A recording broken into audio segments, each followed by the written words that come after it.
एक बार रहता था एक चालू व्यक्ति अशोक नाम का। कुछ भी किसी को भी बेचना उसकी कला थी। कोई जानवर ही क्यों ना हो, वह आगे वालों को विश्वास दिला देता था कि यह कोई अनोखी चीज है। बेचारे लोग उसकी बातों में आकर खरीद लेते थे। यही उसका कमाने का तरीका था। एक दिन अशोक की पत्नी ने अपने पति से कहा, आप कोई इज्जतदार काम क्यों नहीं करते? लोगों को धोखा देकर क्यों कमाते हो? अगर ऐसा ही करते रहोगे तो एक दिन आपको बहुत भुगतना पड़ेगा। अशोक ने पत्नी की बातों का ध्यान नहीं दिया। जल्दी से भोजन किया और घर से निकल गए, ये सोचते हुए कि अब वह और पैसे कहां से लाए। तभी उसने सुना क्वाक क्वाक। उसके सामने था एक बत्तख, जिसको देखते ही उसके दिमाग में एक विचार आया।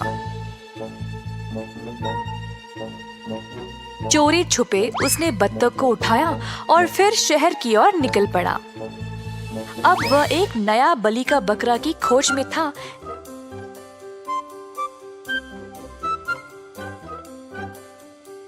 जिसको अपनी बातों से आकर्षित करके बत्तख को बेचना चाहा। थोड़ी देर में एक भोला सा आदमी बस से उतरा। अशोक उस आदमी को सुनाए दिए जैसे बत्तख से बात करने लगा। ओ बत्तख, तू तो सोने के अंडे डालती है,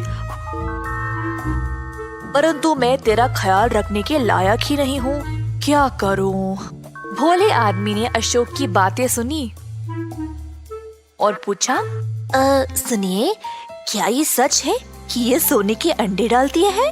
बेशक ये सच है, मगर इसको अगर सोने के अंडे डालने हैं तो इसे अच्छे से खिलाना पिलाना पड़ेगा।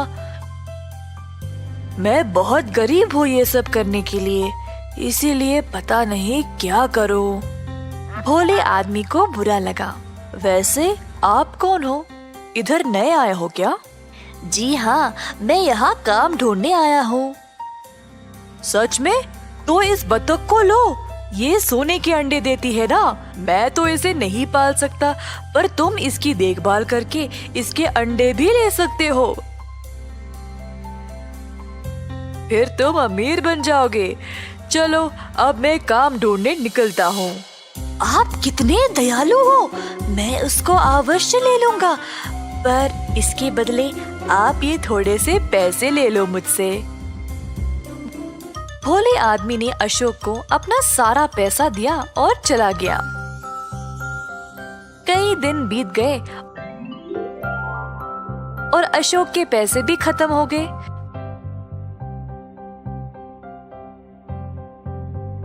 फिर से पैसे कमाने के लिए तरीके सोच रहा था, जब अचानक से उसने सुना मैं। उसके सामने एक बकरा था।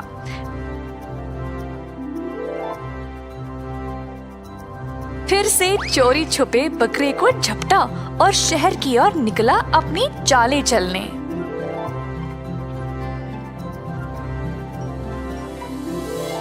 इस बार फिर से कोई नया आदमी बस से उतरा। अशोक जोर से बात करने लगा। हे बकरे, मेरे सवाल का जवाब दे। अप्रैल के बाद कौन सा महीना आता है? अशोक ने बकरे को चोरी से ढकेला और बकरा बोला, मैं।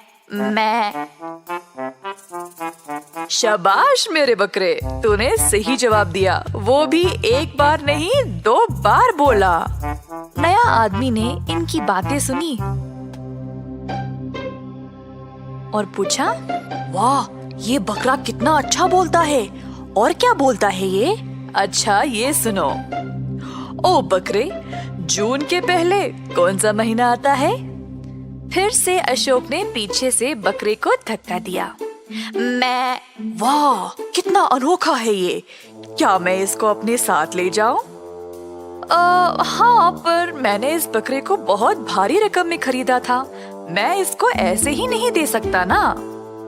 ओह, कोई नहीं, मेरे पास बहुत पैसा है, बस आप अपना रकम बोलो, मुझे बस ये अद्भुत बकरा चाहिए।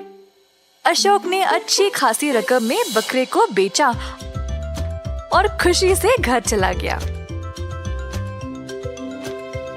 अशोक के जाने के बाद वो पहला वाला भोला आदमी बत्तख को लेके शहर वापस आया। जब उसने दूर से इस आदमी को बकरे से बात करने की कोशिश करते हुए देखा, उत्सुक होकर वो उसे जाकर पूछा, सुनिए, मैं आपको वहाँ से देख रहा था, आप ठीक तो हो ना? एक बकरे से क्यों बात कर रहे हो? ओफो, तुम्हें पता ही नहीं, ये कोई साधारण बकरा नहीं है, ये बोलता है। वैसे तुम्हारे बत्तख का नाम क्या है?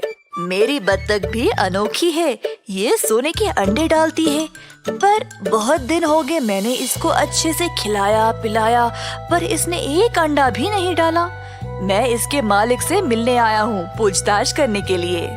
ओह, मुझे भी यही मसला है, मैं इस बकरे को बुलवाने की कोशिश कर रहा हूँ तब से, पर ये मैं के अलावा कुछ बोलता ही नहीं।